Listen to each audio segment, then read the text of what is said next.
Football or soccer is widely considered to be the most popular sport in the world. At pagdating sa sport na ito, sino ba naman ang hindi makakakilala kay David Robert Joseph Beckham? Born on May 2, 1975, isang English footballer na kasalukuyang naglalaro sa midfield for American Major Soccer Club for Los Angeles Galaxy at England national team. Naging part siya noon ng young players na kung tawagin ay FA Youth Cup noong 1992.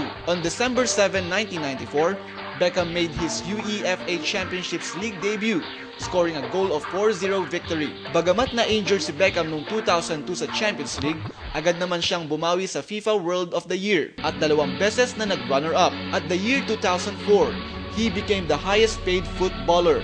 Pagdating naman sa fans and popularity, si Beckham lang naman ang 2003 and 2004 Google's most searched sports personality.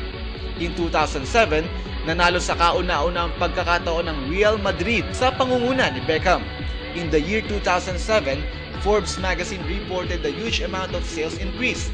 Simula nang naging partner nila si David Beckham, umabot ng $600 million sa loob ng 4 na taon.